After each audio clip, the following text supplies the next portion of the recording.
It was a regular Tuesday night. I was sitting on the couch in sweatpants, finishing up an online form for a rental application. We were planning to move in together in January, just a few weeks away, and I was double checking everything before submitting it. The place was a one bedroom near downtown Raleigh, close to my office, and only a 15-minute drive from his job at the shop. It felt like we were settling into something stable. I had the TV on in the background, volume low, flipping between local channels because I couldn't find anything worth watching. I stopped on a regional news station, it wasn't one I normally watched, and let it play while I focused on the last part of the application. That's when I saw him. It was one of those Crime Stoppers segments, just a scrolling slideshow of mugshots and charges. The audio was still on mute, but I froze when I looked up. I saw his face. My boyfriend, Nate. It was a recent picture, maybe only a year or two old. His hair was shorter, no beard, but the same eyes, same serious look he gave when he was trying to act calm but wasn't. His name was right there under the photo, Nathaniel James Porter. At first, my brain didn't connect the pieces. It was like seeing a dream version of him. Like when you see someone you know in a movie, and it takes a few seconds to realize it's not fiction. Then the charges appeared underneath. Wanted for questioning in connection with an armed robbery in Virginia. Potential involvement in 2 unresolved cases from 2019. Considered armed and dangerous. I didn't breathe. My stomach turned cold. I stared at the screen until the image slid away and someone else's face took its place. I rewound it. I needed to be wrong. But it was him. I stood up and paced the room, my legs suddenly stiff. My phone was on the coffee table. I picked it up, not sure who I was even thinking about calling. Not the police. I didn't know anything yet. Not Nate. I couldn't. Not yet. I sat back down and stared at my phone screen. There were 2 messages from him, from earlier that day. Nate 3:12 p.m. Want me to grab groceries on the way home? Nate 4:41 p.m. You okay? Thought you'd call at lunch. He was supposed to be home by 6:30. It was 6:08.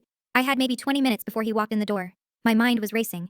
I opened a browser and searched the station name, WRVX9, and found the page for their Crime Stoppers segment. The week's most wanted list was posted online. His photo was there too, with a clearer version of the text. I read it all. The robbery happened in Roanoke. A liquor store hit late at night, masked, but witnesses reported seeing someone matching Nate's height and build, leaving in a gray car. No one was killed, but a clerk was hurt. It happened 3 years ago. They only just released this list because a witness had come forward with more details. He wasn't charged. Not yet. Just wanted for questioning. I checked the time again. 6:14. He'd be pulling into the driveway any minute. I looked out the front window and didn't see his car yet. I took a screenshot of the webpage, saved it to my phone. My hands were shaking so bad I had to try twice. I thought about texting someone. My sister maybe. Or my friend Kat, who'd always said there was something off about Nate that she couldn't put her finger on. But what would I even say? I opened our drawer in the hallway where we kept things like envelopes, a flashlight, old keys. I grabbed the spare key to my car, just in case, slipped it into my hoodie pocket. 6:19. Then I heard it, the crunch of tires on gravel. Headlights swept across the window. His car. I didn't move at first. Then I walked to the kitchen and tried to look normal. Pulled a glass out of the cupboard, tried to calm my face. I hadn't decided anything yet. I needed more time. The front door opened. His keys hit the table by the door like they always did. Hey babe, he said, sounding tired. Smells like nothing in here. We eating out? I turned around, smiling because I had to. Hey, I said. Yeah, I didn't cook, was thinking Thai. He walked in, kissed the side of my head, and tossed his wallet onto the counter. Perfect. Long day. Let me shower real quick, then we'll go. He disappeared down the hall. I heard the bedroom door shut, then the sound of drawers opening, water running. I stood there in the kitchen, frozen. My phone was in my hand, the screen still showing his face from the Crime Stoppers list. I turned it off and shoved it in my pocket. Then I sat down at the table, waiting. I didn't know what for yet, but I knew everything had changed. I didn't sleep that night. We ended up getting takeout after all, green curry for me, pad see ew for him, and watched half of a movie before he fell asleep on the couch like he usually did. I kept staring at his face, thinking about how many times I'd kissed him, how normal he looked. He didn't act nervous, didn't say anything strange. It was just another night to him. I sat there with the remote in my hand for maybe an hour after he nodded off. Around midnight, I gently shook him awake and said, Come on, let's go to bed. He mumbled something, stood up, and followed me to the bedroom. When he fell asleep next to me, I just lay there, eyes open, my body still, but my heart beating too hard. Every time I closed my eyes, I saw the photo from the list. I replayed the segment in my head again and again. His full name, the charges, the phrase armed and dangerous. I kept asking myself, how is this even possible? Nate and I had been together for almost 2 years. We met through mutual friends when I was still living in Charlotte. He worked at a custom car shop, did detailing and restoration, mostly muscle cars. He was quiet in groups, but funny when you got to know him. He didn't talk about his past much, but I didn't push it. I liked that he didn't overshare. He moved to Raleigh about 6 months after I did. We didn't live together, but he stayed over most nights. He'd leave clothes, toiletries, tools. We talked about buying a house someday. I knew he'd been in trouble once in his early 20s. He told me about a DUI and some fines. That was it, or so I thought. Now I was lying next to someone who might have pointed a gun at a stranger. Someone who might have fled a crime scene and just kept going like nothing happened. The next morning I called in sick. Nate kissed me goodbye around 7:30 and headed to work like usual. I waited until I heard his car pull away before I got out of bed. I hadn't even changed clothes from the night before. I opened my laptop and went back to the Crime Stoppers page. The photo was still there. I clicked through to the law enforcement site for Roanoke County, then to the state site. The same listing appeared. Under it was a note. If you have any information on the whereabouts of Nathaniel James Porter, please contact the Roanoke County Sheriff's Office or submit a tip anonymously. There was a phone number, a tip line, and a form to submit info online. I stared at it for a long time. Instead, I went to my messages. I scrolled up through my texts with Nate. All the random ones, jokes, reminders, grocery lists. One from months ago stood out. Nate, 10:23 p.m. Back now. Cops were everywhere tonight. It was dated March 17th. I tapped it. That night he came in late, said traffic was bad near the loop. I remember he seemed weird, like agitated. That was one of the few times he slept over and didn't take his shoes off right away. It hadn't made sense then, but now. I opened Google Maps and started checking that date against news in Virginia. Nothing came up for that exact night, but the robbery he was wanted for was March 15th, 2 days earlier. He'd been in Virginia that week. I remembered now, he'd said he was going to look at a car in Roanoke. I thought he meant for the shop. But what if it wasn't? I was still sitting at my kitchen table, phone in hand, when someone knocked at the front door. My heart almost stopped. For a second I thought it might be him, maybe he forgot something, but it was 10:12 a.m., he'd be at work. I peeked through the window. A woman stood there, mid-30s, dark jeans, leather jacket. Not a cop. At least not in uniform. I opened the door a few inches. "Hi," she said quickly. "Sorry to bother you. Do you live here with Nate Porter?" I didn't answer right away. "Who are you?" She looked exhausted. Her face was drawn, pale. "I'm his sister." I blinked. I didn't even know he had a sister. She took a breath. "Please. I'm not here to cause trouble. I just need to talk to you. Can I come in?" Everything in me said no, but I opened the door wider and stepped aside. She walked in and looked around like she'd expected something else. "Nice place," she said, quietly. I stayed standing. "What do you want?" She looked up at me. Her eyes were the same shape as his, I noticed. Same mouth, too. "I saw the news last night," she said. "I figured you did too." I didn't say anything. "He hasn't talked to me in years, since before the thing in Roanoke. I only knew where he was because our cousin mentioned he moved down here." "Why come now?" She hesitated. "Because I saw your face in a picture with him on his Facebook, and I thought, if he hasn't told you who he really is, you should know before it gets worse." I pulled out my phone and showed her the Crime Stoppers post. "I already know." She sat down slowly at the table, like her knees were about to give out. Jesus. We sat there in silence for a moment. "I don't know what he told you," she said finally. "But whatever he said about Roanoke, it's not just a robbery. Someone almost died. He left town that night and never came back." Cops questioned. Me, our mom, everybody. "Why didn't you say something before?" "Because I thought maybe he was scared. Or maybe it was a mistake. But then time passed and I don't know." We stopped talking. I felt like I was in a different house. Like everything familiar had rearranged itself overnight. "What do I do?" I asked. My voice sounded small. She looked at me for a long second. "I don't know," she said. "But if he finds out you know, you need to be careful." After she left, I sat at the kitchen table for over an hour without moving. Her name was Marissa. Nate had never mentioned her, not once. She said they used to be close, until about 5 years ago, around the time the robbery happened. She told me more than I wanted to hear. Some of it made sense, some of it I didn't know what to do with yet. She said when they were kids, Nate used to lie about everything. Not the kind of lies little kids tell, like stealing cookies or blaming the dog. Real lies. About fights he'd started, money he'd taken, people he hurt, and then made himself the victim. She said their mom covered for him most of the time, but once she got sick, there was no one left to do it. "He's charming," she said, "but he's not harmless." I didn't want to believe her, but I didn't trust him either. Not anymore. That afternoon, I made a list. It was the only thing I could think to do. I opened a notebook and wrote a heading at the top of the page, "Things that don't add up." Underneath, I started listing everything I could remember. Anything Nate had said or done that had felt strange at the time, even if I hadn't realized it in the moment. March trip to Roanoke. To look at a car. Never mentioned his sister. Avoided cameras when we went places. Said he didn't have social media, but had a private account. Always paid in cash for big things. That time he got mad. I opened his glove box. Once said he had to ditch on phone because it was acting up. Had a scar on his arm he said was from shop work, but it looked like a burn. I stared at the list. It wasn't proof, but it wasn't nothing either. At 5:48 p.m., his name lit up my phone. Nate. Heading back. Want me to grab anything? I typed, "No, we're good," and stared at the screen before hitting send. When he walked in a little after 6, I was standing in the kitchen, dinner already in the oven. I made baked pasta, something I knew he liked. I tried to act normal, tried to laugh when he joked about some guy at the shop who messed up a paint job. But it was different now. Every word he said, I listened to like I was searching for a confession. Every story he told, I wondered if it was real, or if it was another cover. Halfway through dinner he looked up from his plate. "You okay?" he asked. "You've been quiet today." "I didn't sleep well," I said. He nodded, didn't press. "You thinking about the move?" I hesitated. "A little." "We're good though, right?" he said, smiling. "This still feels right to you?" I smiled back. "Yeah." And that was the moment. That right there. That's when I knew he was testing me. Not in an obvious way, but his smile didn't reach his eyes. He was watching me too closely. He'd felt the shift. I wasn't hiding it as well as I thought. That night, I waited until he was in the shower. I went to his backpack, the one he always brought to work, and checked the outside pocket. Inside was his wallet, his phone charger, and a folded piece of paper. It was a printout of an apartment listing. Not the one we applied for. A different city. Charleston. I put it back exactly the way I found it. Quiet, careful. Later in bed, he curled up next to me like nothing had changed. The next day, I started checking his background again. This time, deeper. I used every search site I could think of. I paid for 2 background check services. One came back with a list of aliases I didn't recognize, nothing that proved anything, but enough to unsettle me. Then I searched his name on Reddit, on Facebook, on any forum I could find. And that's where I found something. A user on a car enthusiast board had posted back in 2020 asking about a guy named Nate Porter who used to work at a shop in Roanoke. The post was vague, but mentioned something about tools going missing and rumors about what happened to that clerk. The replies were few. One person asked if it was the same guy who disappeared after that liquor store thing. Another wrote, "Yeah, pretty sure he's laying low somewhere. Nobody ever charged him, but everybody knew he was involved." That was the moment my stomach dropped. These weren't cops. These were random people online who remembered him and believed he'd done it.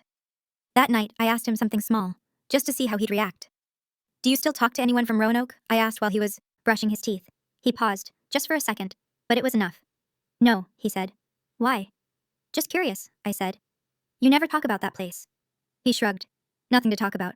I left for a reason." I let it go, didn't push, just nodded. But the way he looked at me in the mirror after he said it, like he was trying to decide if I believed him, that told me everything. And I realized something I hadn't let myself think until then. He knew I was hiding something too. It started small. He began checking my phone. Not obviously. He never grabbed it out of my hand or demanded passwords. But I caught him glancing at my lock screen when it lit up. Once, I walked into the kitchen and saw him quickly set my phone down like he hadn't just picked it up. I didn't say anything, but I noticed. The next time I left for work, I left an old phone in my nightstand drawer, one that didn't turn on anymore. I placed it exactly how I usually left my real phone when I stayed home, just to see. When I came back, it had been moved. Only slightly, like it had been picked up and put back too fast. After that, I started locking everything. Laptop password, phone passcode. Paperwork for the apartment went into my work tote and never left it lying around again. I started storing important documents, social, passport, backup credit cards, at my office, just to be safe. I didn't know what he was looking for. I didn't know what he thought I knew. But the mood had shifted completely. We weren't a couple anymore. We were 2 people pretending to be one, each watching the other, waiting for a crack to show. The worst part was how normal he still acted. He still kissed me goodbye every morning. Still picked up dinner sometimes without me asking. Still put his hand on my lower back when we walked into stores like he owned the space around me. But everything he did had an edge now. Like it came with an invisible cost. It wasn't affection. It was control.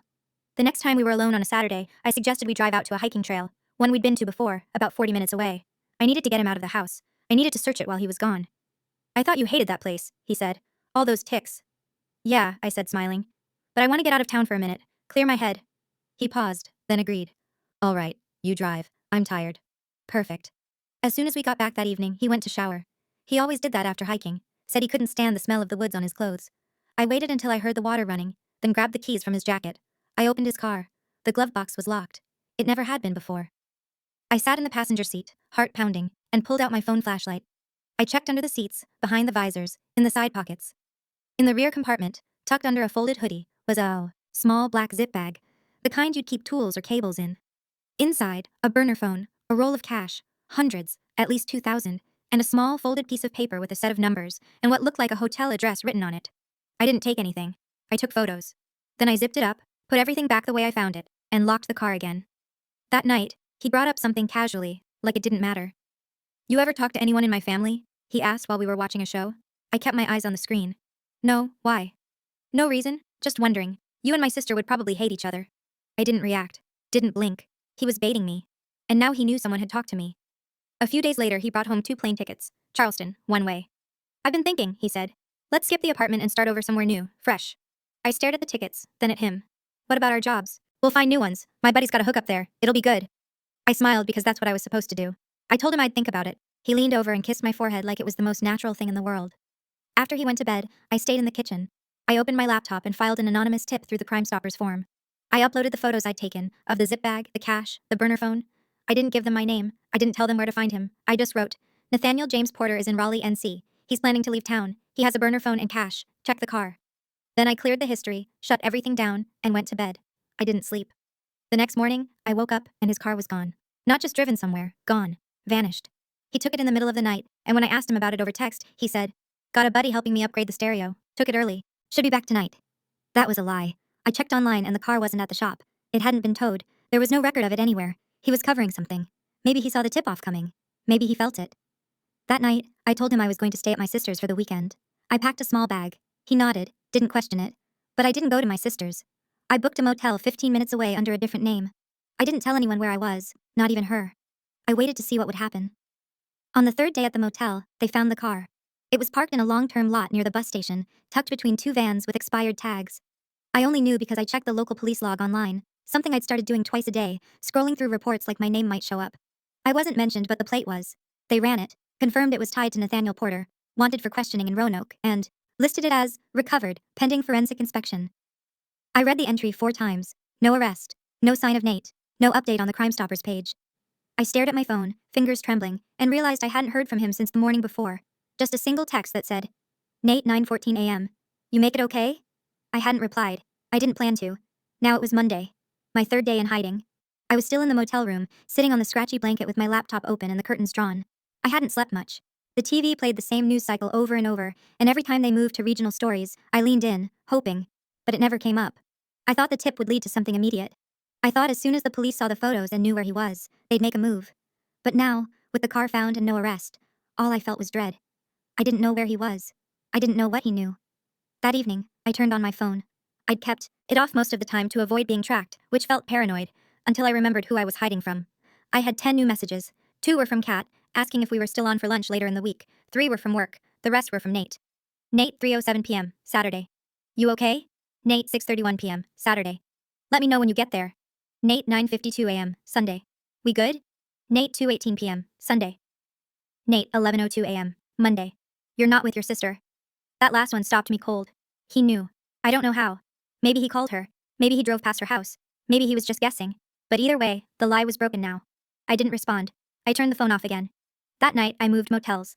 I paid in cash, gave a fake last name, and requested a room on the 2nd floor, with the window facing the parking lot. I needed to see if anyone pulled in. I didn't sleep again. I sat in the chair by the window, wrapped in my coat, phone turned off, ears tuned to every engine that passed. The next morning, I called the Roanoke County Sheriff's Office. Not the tip line, the actual non-emergency number. A woman answered. I gave her my name, told her what I knew, told her I believed I was in danger. She transferred me to a detective named Hewitt. He was calm, patient. He asked how I knew Nate. I told him everything, how long we'd been together, how I found out, what I saw in the news, the photos I took, the burner phone and cash. Then I told him I'd already submitted a tip, and that the car had been recovered. There was a long pause. I can't share everything, he said. But yes, we found the vehicle. The items you described weren't there when we impounded it. He moved them? I asked. We believe so. He may have been tipped off. My stomach turned. So what now? We have enough to bring him in, Hewitt said. It's just a matter of locating him. And if he comes for me, first? He paused again, longer this time. We'll place a temporary watch on your address, but if you're not there, we need to know where to reach you. I'm not going back to that house, I said. Then give me the address where you are. I hesitated. I didn't want anyone knowing where I was, but something in his voice, firm but measured, made me think he wasn't the kind of guy who'd waste time. I gave him the name of the motel, the room number, and asked if I should leave town. No, he said. If he thinks you're on the move, he'll move faster. Stay where you are for now. And if you see him, or hear from him, call 911 immediately. Not us. 911. Okay. And one more thing, he added. Has he ever gotten physical with you? No, I said. You're sure? Yes. Good. But don't assume that means he won't. After the call, I sat for a long time. I didn't cry. I didn't panic. I just stared at the wall and tried to imagine where Nate might be. Was he still in Raleigh? Still planning to leave for Charleston? Did he know I called the police? Did he even care? That afternoon, a black SUV pulled into the motel lot. 2 plainclothes officers got out. One of them knocked on my door, showed me his badge through the peephole, and asked if I was the one who spoke to Detective Hewitt. I let them in. They scanned the room quickly, then sat me down and explained that they'd be nearby for the next 24 hours, just to be safe. They weren't stationed in the motel, but they do periodic checks. If you leave this room, one of them said, take your phone. If you see him, do not approach, just call. I nodded. That night, my phone buzzed once. I turned it back on briefly to check email and texts. Nothing new, until one came through from an unknown number. Unknown. I know you talked. No name, no reply option, just those 4 words. I turned the phone off, pulled the curtain shut. Then, I put a chair against the door, turned off the lights, and waited for morning. The 4th night was the worst. The adrenaline that had carried me through the past few days, staying alert, making moves, dodging questions, was gone. It had burned out, leaving this dead weight behind. I hadn't eaten more than a granola bar since Sunday. I hadn't showered. I barely recognized myself when I looked in the motel mirror. Puffy eyes, hair pulled back, face colorless. I looked like someone who was waiting to be caught. The officers never came back that day. I told myself they were still out there, maybe parked down the road, maybe watching the cameras. But I didn't know. No one checked in with me. No one knocked. I waited, phone off, door locked, staring at the tiny peephole every time I heard a sound outside. At 10:37 p.m., there was a knock. 3 soft, spaced out taps. Then nothing. I didn't breathe. I moved toward the door as quietly as I could, crouched, and looked through the peephole. No one there. I waited for 5 full minutes. Nothing. Then my phone, still face down on the nightstand, lit up. Unknown. Number. You shouldn't have done that. I dropped the phone. I wanted to scream, but nothing came out. I sat on the floor with my hands gripping my knees, my heart slamming against my chest. I waited. I stayed there for a long time. Eventually, I called the police again. This time, I didn't ask for the detective. I just said what happened, the knock, the message, the room number. They sent a uniformed officer within 10 minutes. He cleared the lot, took my statement. He said there were no cameras that covered my door, just the lobby and the main lot entrance. You're not safe here, he said, lowering his voice. You need to be somewhere with people, a friend, family. I already lied about where I was going, I told him. He knows I'm alone. Then go somewhere you're not alone. The next morning, I left the motel, called Kat. I didn't tell her everything, but I told her enough, that I was dealing with someone dangerous, that I couldn't be at home, that I needed help. I said I'd explain it all in person. She didn't hesitate. Come over. Whatever you need, just come here. I hadn't seen her in weeks. When I arrived, I must have looked awful. She opened the door and pulled me in before I could say anything. I sat on her couch with a cup of tea and told her the full story. Nate's name on the list, the burner phone, the missing car, the threatening texts. She sat there silent through most of it, then finally said, I always knew there was something off about him. Not this, obviously, but something. I nodded. I was too tired to agree out loud. She offered her guest room, said I could stay as long as I needed. Her boyfriend was out of town for work, so it was just her and the cat. It felt like a real place, a clean place. There were blankets, laundry folded neatly on the couch, the smell of actual food cooking. It didn't fix anything, but it felt like stepping onto solid ground for the first time in days. I turned my phone back on and found one last message waiting. Unknown number. Last chance. No punctuation. No explanation. Just that. I took a screenshot and forwarded it to Detective Hewitt, then turned the phone off again. That afternoon, the detective called. He said the number had pinged a tower near Durham the night before. They were trying to trace it, but it was likely a burner. I asked him, do you think he's going to come for me? There was a long pause before he answered. We think he's watching you. Whether he acts depends on what he believes you'll do next. What do you mean? He hasn't run. That tells us he thinks he still has control. You being scared? That helps him. You making noise? That's what he doesn't want. So what am I supposed to do? He exhaled, like he wanted to give me a simpler answer than what he had. We're preparing a warrant, he said. We've got cooperation from Virginia, and we're building the case. But it's not fast. Until then, be seen. Be with people. The more eyes on you, the harder it is for him to get close. That night, I didn't sleep again. But this time, I wasn't alone. Kat sat up with me on the couch, blankets pulled over our legs, the TV on low. Every time a car drove by, we both turned our heads. At one point, she looked at me and said, You know this isn't your fault, right? I didn't answer. Because even if I wasn't the one holding the gun in Roanoke, even if I hadn't lied or run or sent threatening messages, I'd let him into my life. I'd let him close. I said yes to moving in. I smiled at him when I already had doubts. I shared a bed with someone who might have hurt people and convinced himself it didn't count. I let it happen. And I couldn't shake the feeling that part of me already knew. That I'd known for a while. They arrested him on a Wednesday. I was at Kat's place, halfway through heating a bowl of soup, when Detective Hewitt called. I picked up on the first ring, stepping out onto the back patio without saying anything to Kat, just a raised finger and a look she understood immediately. We got him, Hewitt said. I didn't speak. I was afraid to believe it. 2 plainclothes officers picked him up this morning near the Hillside Auto Complex off Glenwood. He was using a different name, had fake documents on him, but the prints matched. He's in custody. Still, I didn't say anything. I just let it settle in. You said he was watching me, I finally managed. He was, Hewitt said. We have evidence he was within a mile of that motel more than once. Phone pings, parking lot camera footage. We can't prove he intended to harm you, but we don't need to. We have enough. He told me they'd transfer him to Virginia within the week, that I might be contacted by prosecutors if my information was needed, that I should stay put for now, and they'd be in touch. I said thank you, hung up, and walked back inside. Kat looked up from the couch. Is it done? I nodded. Then I sat down and cried for the first time since it all started. It wasn't dramatic. No sobs, no noise, just tears that wouldn't stop. Kat didn't say anything, just sat next to me and put her arm around my shoulders. Later I found the article. Local news posted it that afternoon. No mugshot yet, just a short paragraph. Nathaniel James Porter, 34, was arrested this morning in Raleigh and is being held on multiple out-of-state warrants related to an armed robbery in Roanoke, Virginia. Authorities confirmed the arrest followed a joint investigation between local and state law enforcement. It barely made a ripple, but I knew the truth behind that tiny story. I knew what he'd almost gotten away with. A few days later, I went back to our house, the one we'd shared unofficially, the one we almost moved out of together. I waited until the sun was up and the neighbors were outside. I parked in the driveway, left the engine running, and went in through the front door with the keys still in my hand. The place smelled like dust and old takeout. Everything was how we left it. Coats still on hooks, dishes in the drying rack, the framed photo of us on the shelf above the TV. I picked it up and stared at it. We were on a dock somewhere, wind in our faces, his arm around my waist. I was smiling, like I was safe. I put the photo face down on the shelf. Then I walked to the bedroom and opened the closet. There were still clothes hanging, his jackets, his boots at the bottom, that blue shirt I used to steal and wear to bed. I grabbed a trash bag from the kitchen and started pulling it all down, methodical, no rage, no hesitation. I filled 3 bags and left them by the door. Then I sat on the edge of the bed and finally allowed myself to think about the last few weeks. Not just the fear, but the quiet horror underneath it. The way I'd lived with someone for almost 2 years and never really knew him. He'd said I made him feel normal, that I calmed him down. I thought that was a compliment. Now it sounded like a warning I never heard right. 2 days after the arrest, his sister texted me, "Marissa.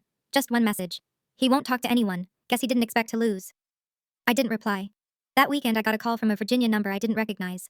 I didn't answer, but the voicemail was from a woman identifying herself as the lead prosecutor on his case. She said she'd be handling the arraignment, that she had my name listed as a potential witness, but no action was required yet. She thanked me for the information, said it had made a difference. I played the voicemail twice, then I deleted it. Later that night, Kat poured me a glass of wine and asked, "What are you going to do? Now?" I didn't know. I hadn't thought past getting through the day, past staying hidden, staying alert. Now there was just open space, and I didn't recognize it. I was still waking up in the middle of the night expecting to hear someone at the door. Still jumping when I saw a car slow down outside. I told her I might take some time off work, that I needed to find a new place to live, that maybe I'd go back to Charlotte for a while, stay with my cousin. She nodded. Didn't push. It wasn't over. Not really. There'd be a trial, maybe months of waiting, maybe questions I'd have to answer under oath, but I wouldn't have to see him again. And more than that, I didn't owe him anything now. Not fear, not silence. The next day, I finally changed my number. I thought things would feel clearer after they arrested him. I thought I'd feel safe, or free, or at least sure of myself. But instead, I felt untethered, like I'd been bracing against something for so long that, when it finally collapsed, I didn't know how to stand. I kept waking up at strange hours. Sometimes I thought I heard him. His keys on the counter, his boots in the hall. One night, I even called out his name before I remembered where I was. On Kat's couch, lights still on, door locked twice. For the first few days, I told myself it was just adrenaline wearing off. But it wasn't just that. Something deeper had shifted. I kept going back through everything in my head, conversations, habits, little jokes, routines. Every moment we'd shared now looked different. Like seeing fingerprints on a glass surface you thought was clean. They were always there. I just didn't see them until I knew what to look for. He had a way of making people feel like things were their idea. That was his talent. I remembered how he'd pitched the move to Charleston, not by pressuring me, but by making it sound like an escape, a new beginning, like he was the one ready to commit, and I just needed to keep up. It was manipulation, start to finish. Not loud, not cruel, just constant. When I first told Kat that, she said something that stuck with me. "People think it's the violent ones you have to watch for," she said. "But sometimes it's the ones who never raise their voice. That's how they get close."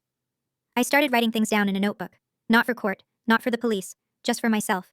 Trying to piece together the full picture, things I ignored, things I justified. Like how he never introduced me to anyone from his life before Raleigh. No friends, no family, not even a coworker. Or how he always shut down conversations about the future unless he was the one bringing them up. If I asked where he saw himself in 5 years, he'd change the subject. But if he talked about the future, it was always something that sounded like a plan but ended in fog. "We'll figure it out. We'll go somewhere new. It'll all fall into place." There was never a real picture. Only movement.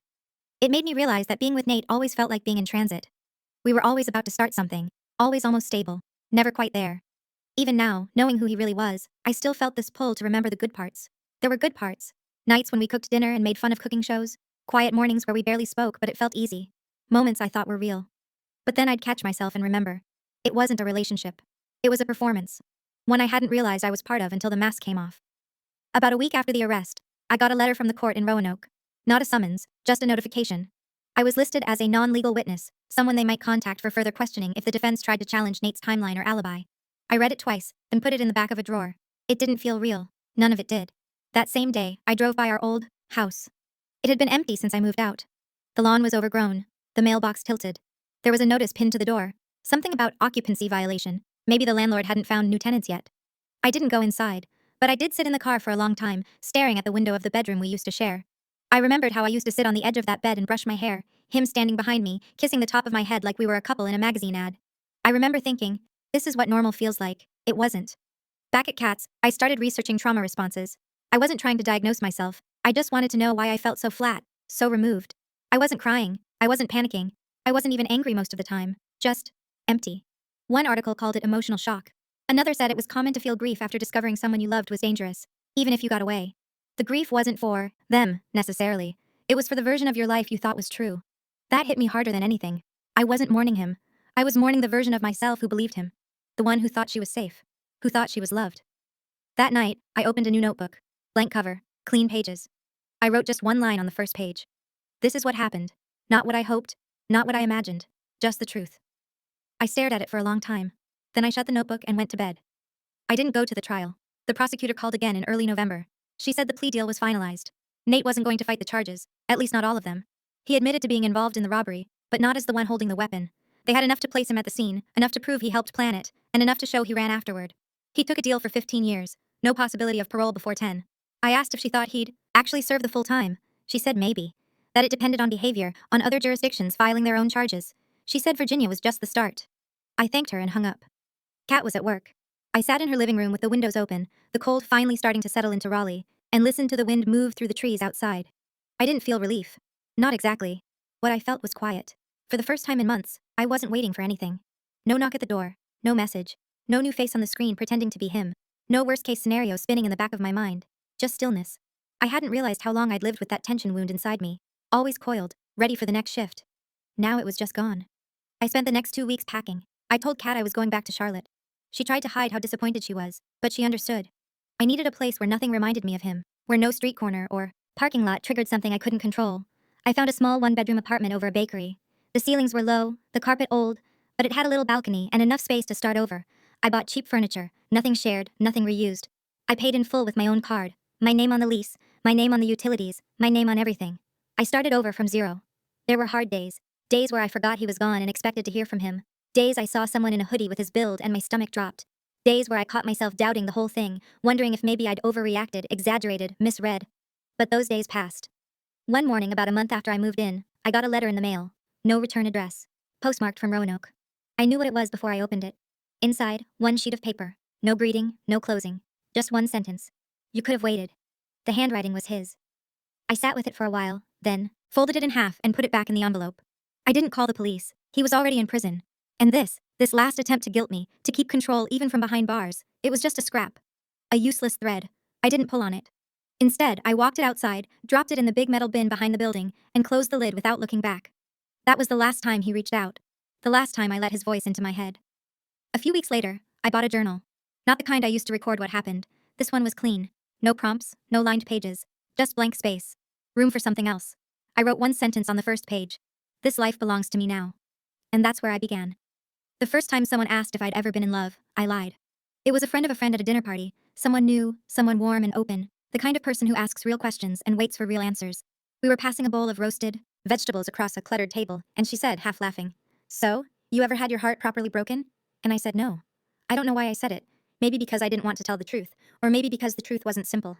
I didn't know how to explain that what I had with Nate looked like love, sounded like it, moved like it, but underneath, it was something else entirely. It wasn't about heartbreak. It was about waking up one day and realizing you were never even in the same story as the person lying next to you. So I said no, and she smiled and said, "Lucky you." And that was that. It's been almost a year since the arrest. I live in Charlotte now. I still have the apartment above the bakery. The smell of bread in the morning used to bother me. Too much, too strong. But now I like it. I leave my windows open, even when it's cold. I like the sounds of people downstairs. I like knowing someone's always nearby. I work at a nonprofit now. Administrative stuff mostly. Steady hours, clean office, nobody asks too many questions. I have a therapist. Her name is Ren. I go every other Tuesday, and we talk about boundaries, trust, memory. We talk about how trauma doesn't always feel dramatic. Sometimes it's just a dull, constant hum you learn to live around until one day, you don't want to anymore. I don't dream about Nate. I used to, in the beginning. I'd see him standing in my hallway, or standing by my car, or knocking at the motel door. But those dreams have faded. Now, when he shows up, he's blurry. A voice with no body, a shape with no face, and even that's getting rare. His sister reached out once more. A text, short. She said he'd stopped writing to anyone, that his appeals were denied, that he was angry, but quiet now. I didn't respond. I have rules now, not just about who I let in, but how. I don't ignore my instincts anymore. I listen when something feels off. I don't explain things to people who haven't earned the right to ask. I trust slower, but I trust better. People sometimes ask why I'm single. I don't mind the question. I tell them I'm taking my time, that I like my life, that I'm not waiting for someone else to make it feel real. Most people accept that, some don't, but that's fine too.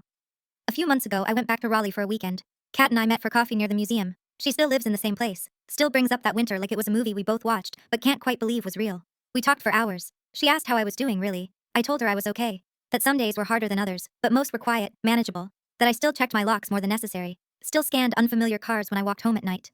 But you don't feel scared anymore? She asked. I thought about it. No, I said. Not scared, just awake. We walked through the city after that, past the apartment Nate and I almost moved into, past the trail where I left with him once, pretending everything was fine, past a life that doesn't belong to me anymore. It felt like visiting someone else's past, someone I used to know. Back in Charlotte, the nights are peaceful now. Sometimes I sit on my little balcony with tea or wine, listening to the quiet of my block, watching windows blink off one by one. I used to think safety meant someone else watching out for me, but now I know better. Safety is knowing I saw the worst and walked away from it. It's knowing I listened to the part of me that said, this is not love. It's sitting here alone, not afraid, with the lights off and the windows open, and no one watching.